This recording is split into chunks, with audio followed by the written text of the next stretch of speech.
There is a fire that lives inside each of us. Sometimes it flickers gently, almost unnoticed. Other times it bursts into flames so fierce it consumes not only ourselves but also the people around us. That fire is anger. We've all felt it, the tightening of the chest, the heat rising in the face, the rush of words we later wish we never said. Anger is one of the most human emotions, yet it is also one of the most dangerous. It can destroy friendships, families, even our own peace of mind. But here's the truth. Anger itself is not the enemy. The enemy is our inability to understand it, to hold it, and to transform it. Buddhism teaches that emotions, even the most painful ones, are not things to be repressed or denied.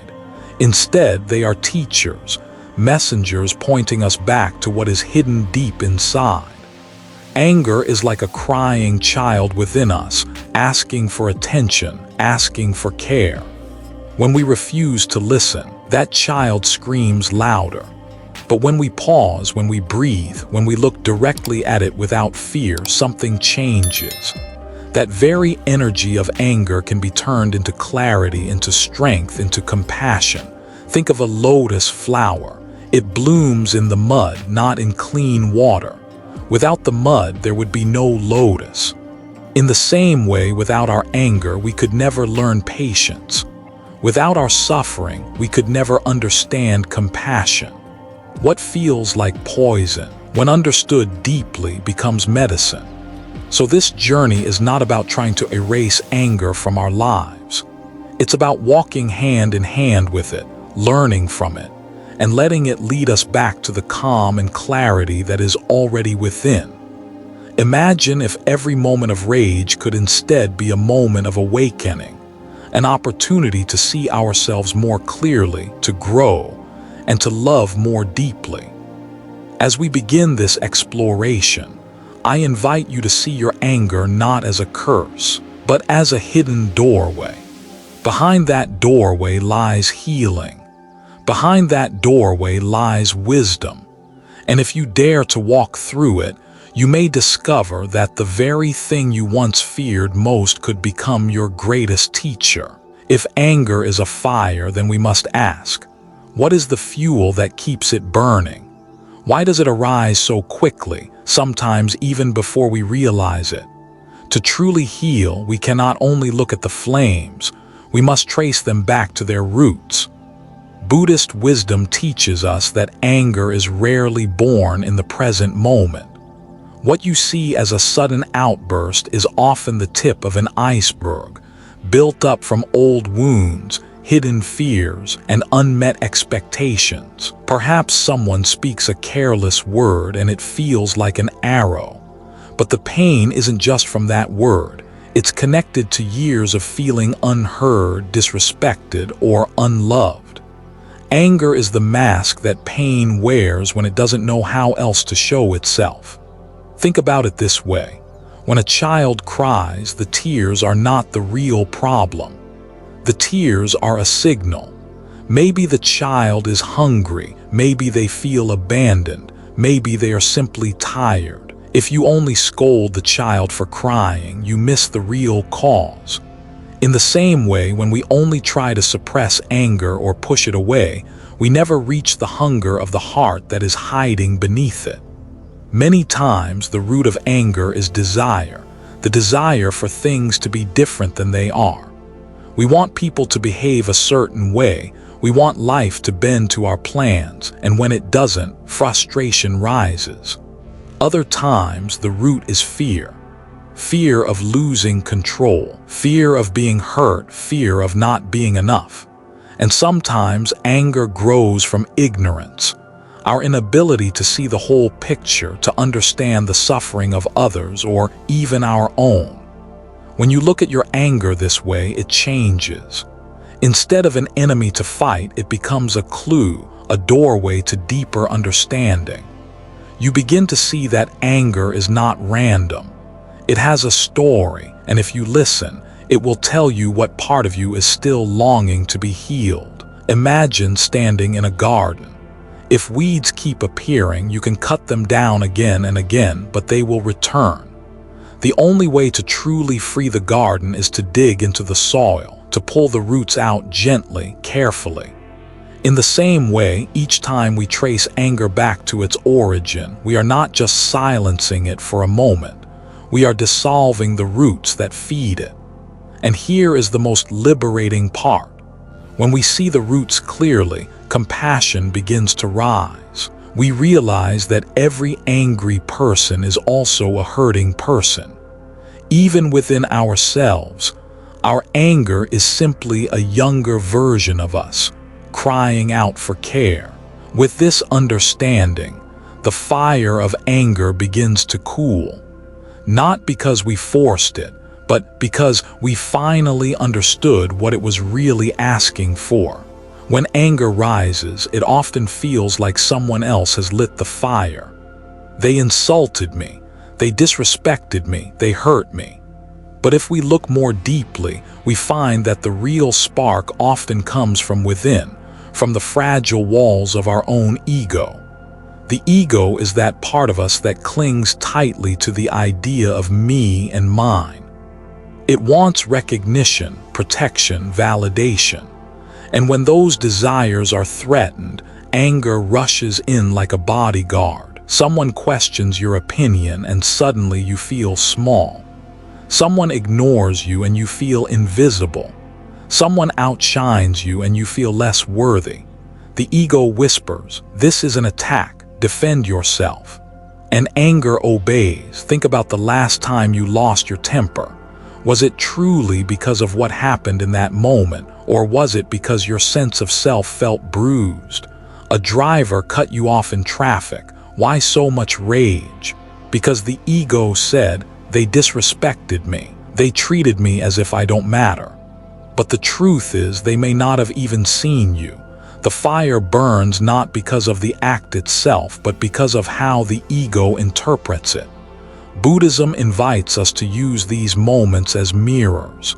Every time anger appears, it's like the universe is holding up a reflection, saying, "Here, look at your attachment. Look at where you are still clinging." Instead of asking, "Why did they hurt me?" the wiser question is, "Why did I give my ego so much power over my peace?" There's a story of a monk who was insulted by a passerby. The man hurled harsh words, expecting anger in return, but the monk simply bowed and walked on peacefully. Later, a student asked, "Master, why did you not defend yourself?" The monk replied, "If someone offers you a gift and you do not take it, who does it belong to?" This is the power of seeing anger as a mirror. It shows us where the ego still craves control, recognition, or revenge. And in that recognition, we are free to choose. We can choose to drop the gift of anger and return to peace. When we realize that anger is less about the world and more about the self we are protecting, something softens. We stop blaming others for every fire that rises inside. We begin to see that the ego doesn't need to be defended at every turn. Slowly, gently, we learn to let go. And when the ego loosens its grip, anger no longer has fuel to burn. What once felt like a personal attack now becomes an opportunity for growth. The mirror that once showed us pain now reflects back wisdom. There is a simple truth that many of us forget.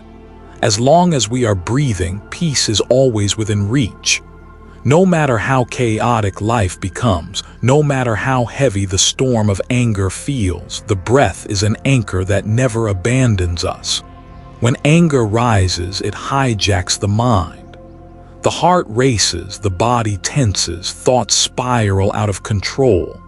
But if we pause, just for a moment, and turn inward to the rhythm of our breathing, everything begins to soften. The Buddha taught that mindfulness of breath is not just a practice, but a medicine.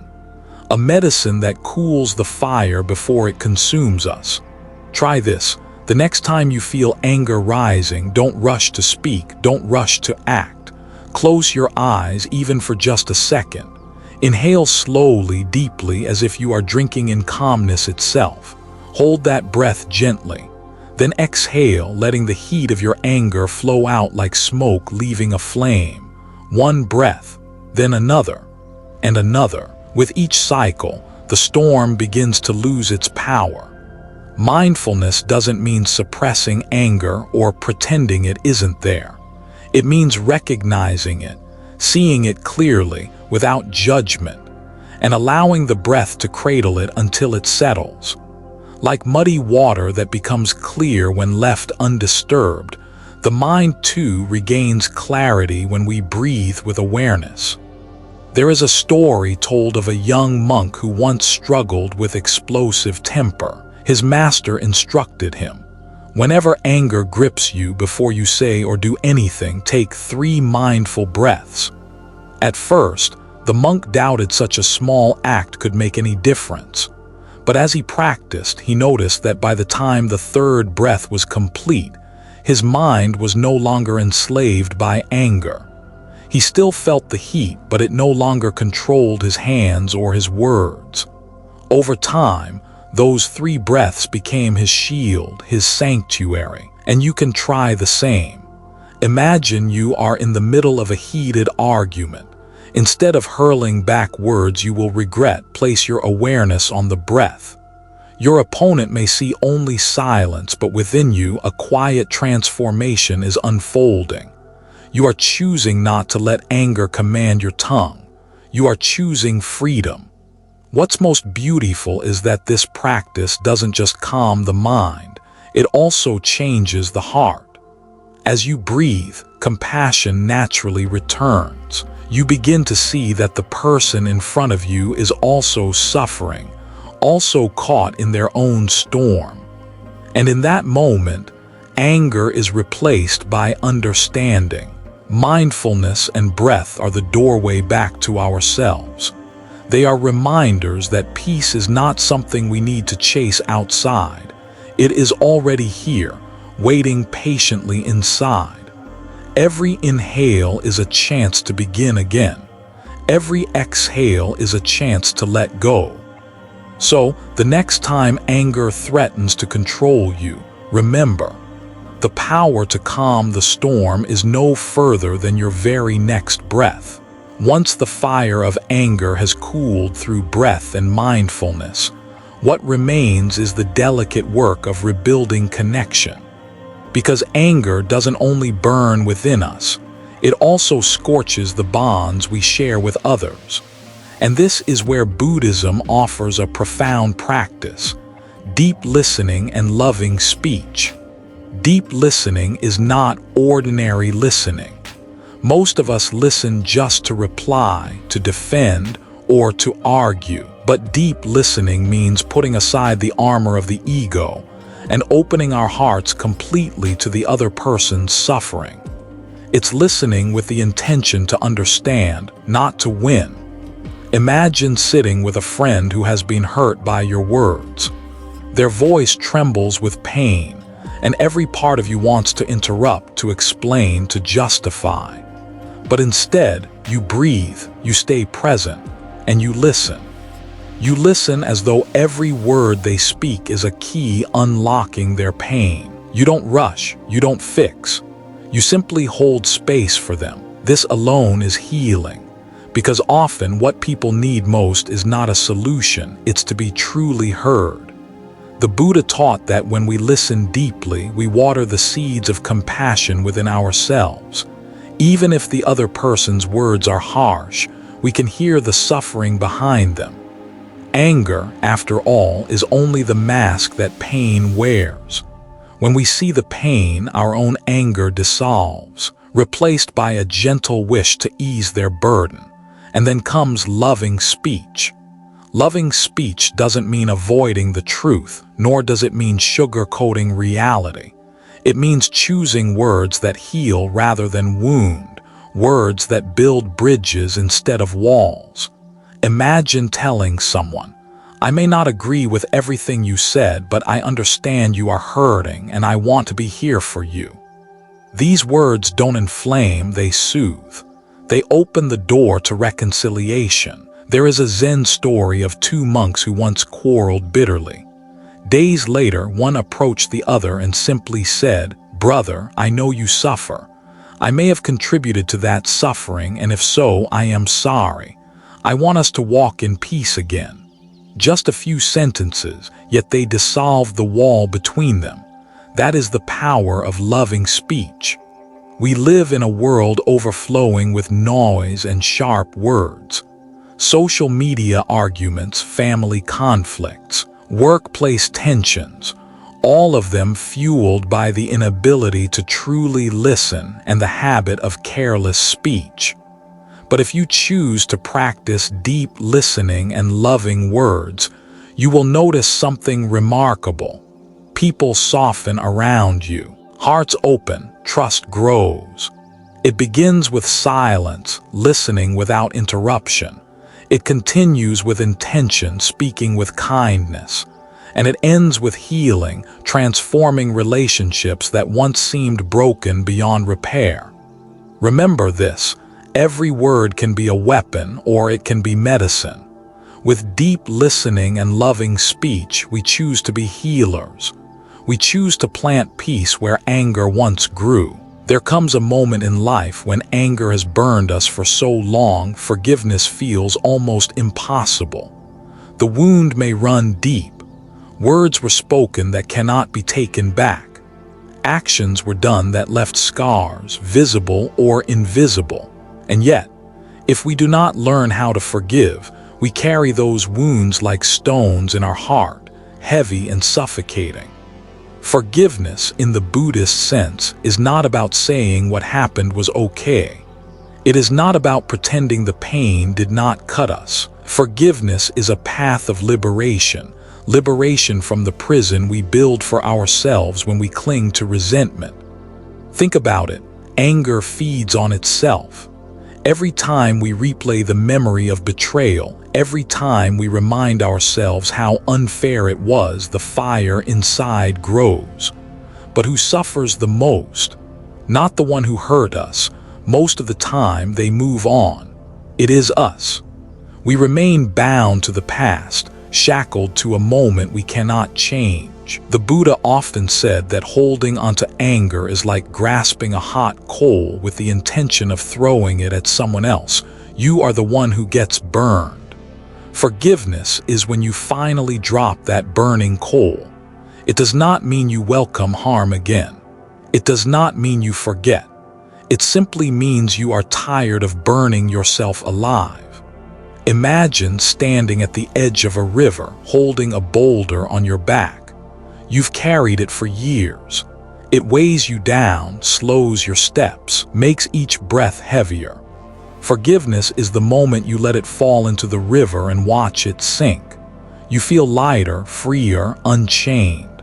That is the gift of forgiveness, not to the other person but to yourself. But how do we practice forgiveness when the pain feels so fresh, when the betrayal feels so unforgivable? The Buddha's teaching gives us a doorway, compassion. To forgive is to see beyond the surface of someone's action and understand the suffering that led them to act in such a way. People hurt others because they themselves are hurting.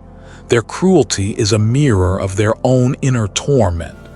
When we begin to see this, our anger slowly transforms into understanding, and understanding opens the way for compassion. There was once a story of a monk who was beaten and insulted by bandits. Later, his disciples asked him how he could remain so calm in the face of such violence. The monk replied, "If they had been truly happy, if they had known peace, they would not have acted this way. Why should I add more anger to a world already drowning in it?" His words reflect the heart of forgiveness. It is not weakness. It is strength born from wisdom. Forgiveness also asks us to forgive ourselves. Sometimes we carry guilt for years, punishing ourselves for mistakes we cannot undo. We rehearse the same regret over and over until it becomes a part of our identity. But just as we must release anger toward others, we must also release anger toward ourselves. We must learn to look at our past self with kindness, to say, "I was doing the best I could with the understanding I had then." True healing begins the moment we extend forgiveness inward. In daily life, forgiveness can be practiced in small steps. Begin with a simple breath. Each inhale, acknowledge the pain. Each exhale, release a little of the grip it has on you. Write a letter you never send, allowing your heart to speak freely, then let it go. When resentment rises, remind yourself, "I choose peace over poison." Forgiveness is not a single act. It is a practice, repeated until the wound no longer bleeds. And when forgiveness finally flowers in your heart, something extraordinary happens. The chains of anger fall away. The heart becomes spacious, able to hold both joy and sorrow without being crushed by either. You realize that forgiveness was never about the other person. It was always about reclaiming your own freedom. It was always about walking the path of liberation. And from this place of liberation, a new door opens toward understanding how forgiveness transforms not only your own heart, but also your relationships, your community, even the world around you. Because forgiveness ripples outward like a stone dropped in still water. One heart freed from anger has the power to soften another. When anger rises, it narrows our vision. We see only the offense, the insult, the injustice.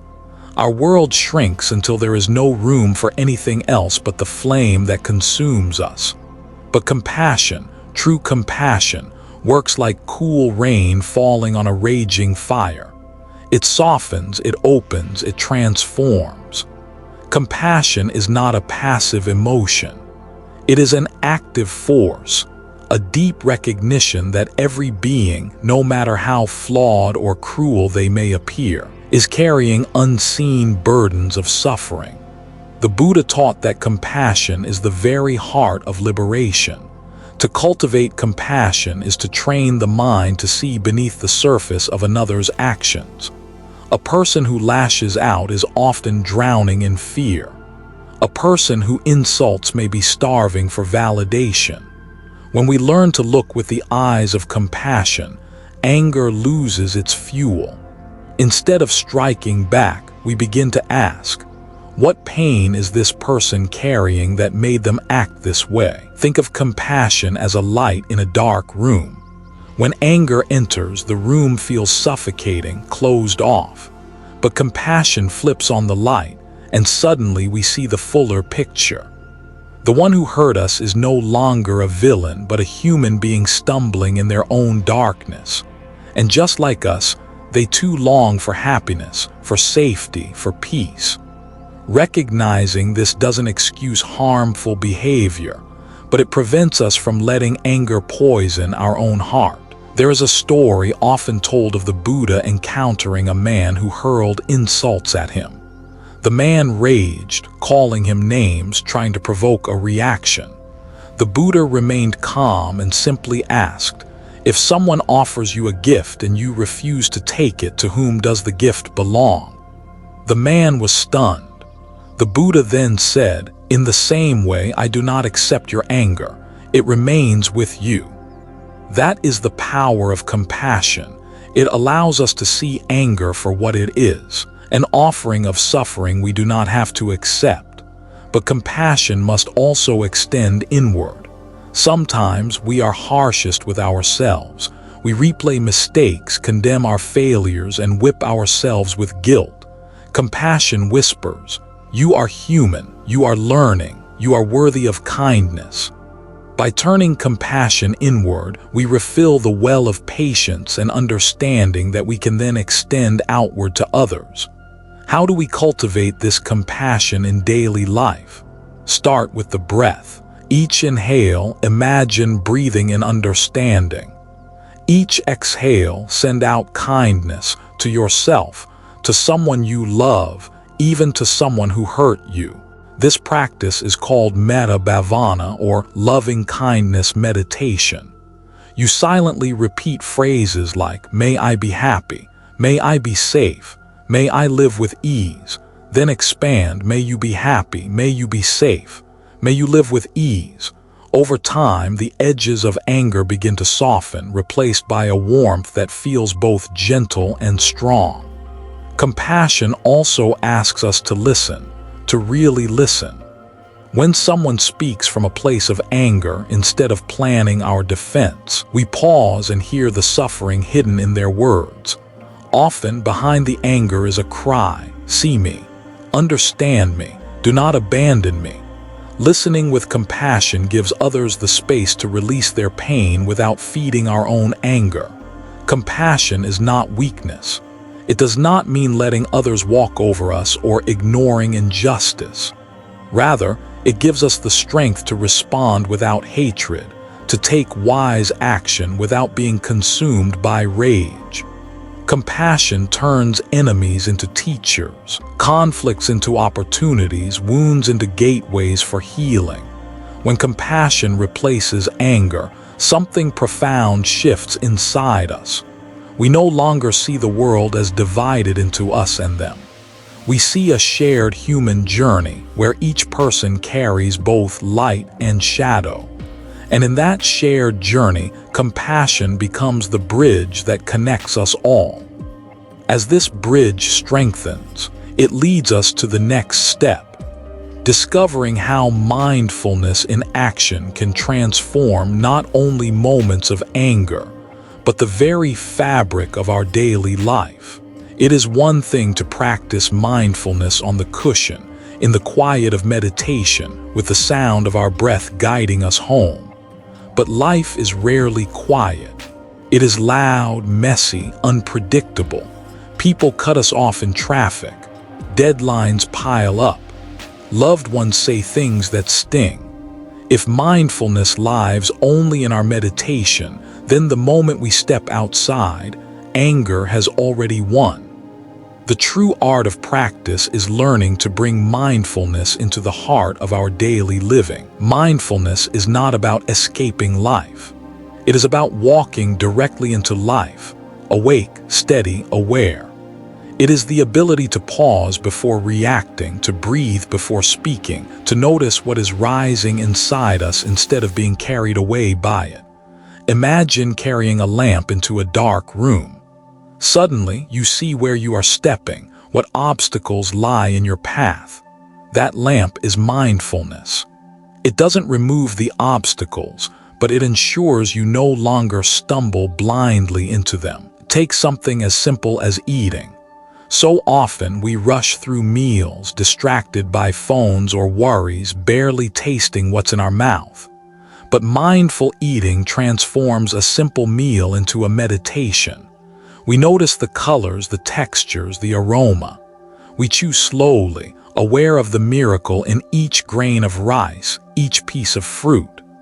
Gratitude arises naturally, and with it, a calm joy that leaves no space for anger.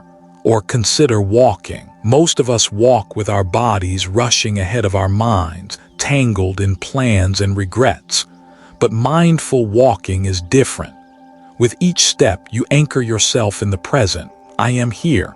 I am alive. I am breathing. The earth supports you. The sky opens above you. Suddenly, anger dissolves into the rhythm of life itself. Mindfulness in daily life also means being aware of our triggers. We all know the moments when anger creeps in, when someone criticizes us, when plans fall apart, when expectations are unmet.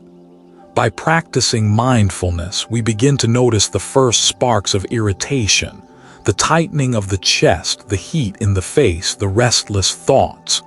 Instead of letting them erupt into flames, we breathe, we smile. We say silently, I see you, anger. I will take care of you. In that moment of recognition, we have already transformed the energy. And mindfulness is not only inward, it is also how we relate to others. Mindful listening means giving our full presence when someone speaks.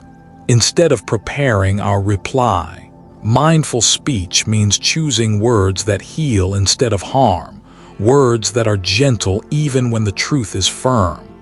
Imagine if every conversation carried this presence.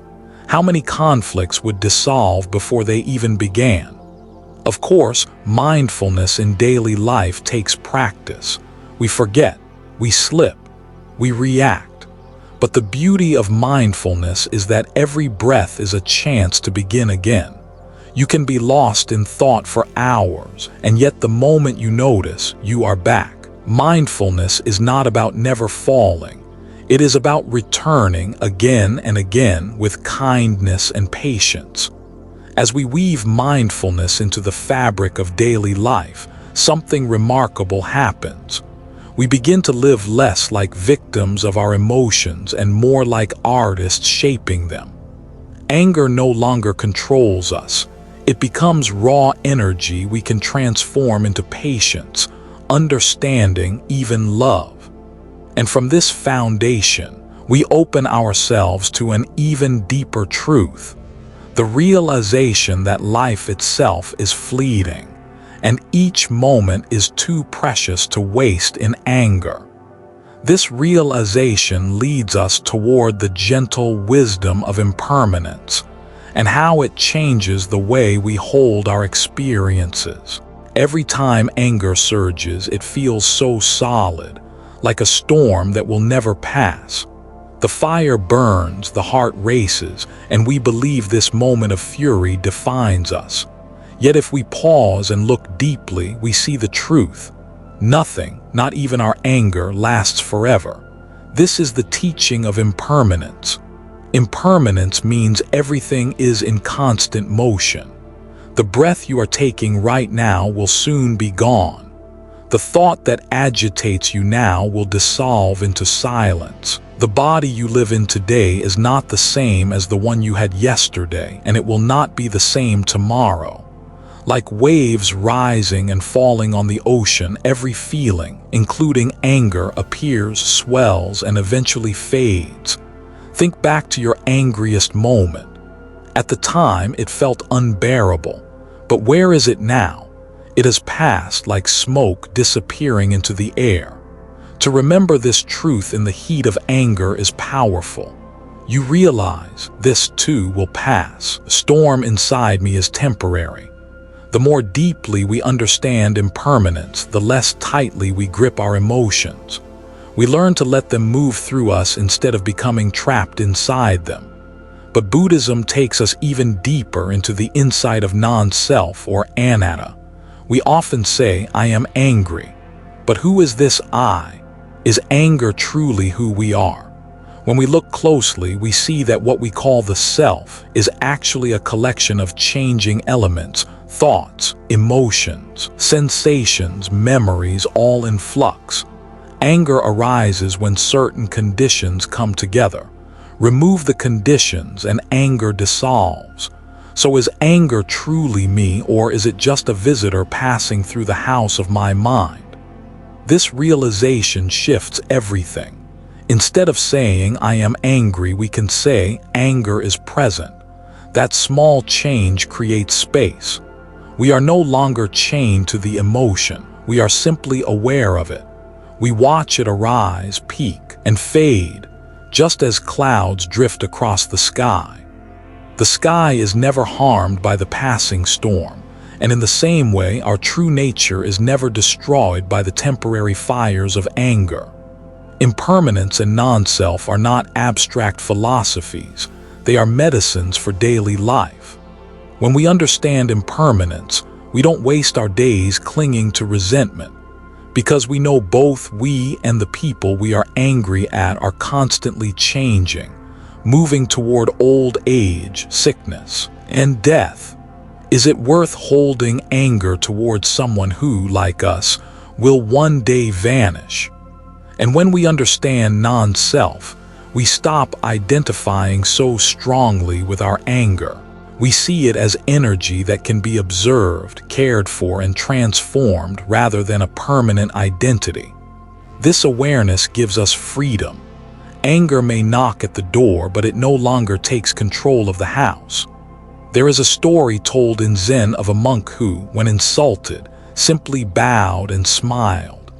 Later, when asked why he did not defend himself, he replied, "Why defend what is not truly mine?" The words were spoken to an illusion of self, not to my true nature. His calmness was not indifference. It was wisdom born of seeing deeply into impermanence and non-self. To contemplate impermanence and non-self is to loosen the grip of anger, to free ourselves from illusions that keep us trapped. It is to realize that nothing is worth more than peace, and peace is found in letting go. And from this insight, we arrive gently at the closing of our journey, the final reflection on how embracing forgiveness, compassion, and wisdom allows us to live with an open heart, unchained from anger and rooted in freedom. We have walked together through the landscape of anger, its roots, its illusions, its fires, and its healing waters. From the first spark of irritation to the raging flames that consume our peace, we've seen how anger, left unchecked, becomes a prison. And yet, within the very same fire lies the possibility of awakening. Anger can destroy, but it can also teach. It can push us to look deeper, to grow wiser, to transform. The journey begins with recognition. Instead of denying our anger or letting it control us, we turn toward it with honesty. We whisper, "I see you, my anger. I will take care of you." With this simple acknowledgement, anger loses its power to blind us. From here, we follow the breath, each inhale grounding us, each exhale softening the storm. Slowly, the fire cools. We then learn to listen to ourselves, to others.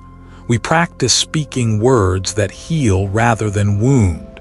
We embrace forgiveness, not as a favor to others, but as a liberation of our own hearts. Forgiveness is how we release the chains of the past, how we lighten the weight we've carried for too long. And at the heart of it all lies compassion. Compassion is not softness, it is strength. It gives us the courage to look at those who hurt us and see not enemies but fellow human beings, stumbling through their own suffering. Compassion turns anger into understanding and understanding into love. Through mindfulness, we carry this practice into every step of daily life. Eating, walking, speaking, listening. Each moment becomes an opportunity to choose peace over conflict, calm over chaos. Anger may still arise, but it no longer rules us. We meet it like an old friend, knowing it will pass, knowing it does not define who we are. And in the light of impermanence and non-self, we see the truth most clearly. Anger is not solid, and neither are we. We are rivers, constantly changing. Why cling to the poison of resentment when every moment is an invitation to let go, to begin again, to live with an open heart? This is the path the Buddha offered, not the promise that anger will disappear forever, but the wisdom to transform it. To use the very energy of anger as fuel for awakening, as a teacher of patience, as a reminder of compassion. So as we close this journey, let us remember, anger will visit, but it does not have to stay. Each breath is a doorway. Each step is a chance to return to peace. The true victory is not in defeating others, but in freeing ourselves from the wars within. And when we live this way, mindful, compassionate, forgiving, we do not just transform our own hearts. We transform the world around us. Because every act of peace ripples outward. Every choice to let go of anger plants a seed of harmony in the soil of humanity. The journey of transforming anger is, at its core, the journey of returning home to the calm, vast, unshakable heart that was always within us. Before we part, I want to leave you with a gentle reminder. If this message has touched your heart, if it has brought you even a moment of peace or clarity, I invite you to walk further with us. Subscribe to Zen Buddhism Wisdom so that together we can keep exploring these timeless teachings, practicing mindfulness, and learning how to live with compassion and freedom. Each video is not just content, it's a step on the path. By joining this community, you're not only nourishing your own journey, but also adding your presence to a circle of people who seek peace, kindness, and wisdom in a noisy world. So if these words resonated with you, let this be the beginning of a deeper journey.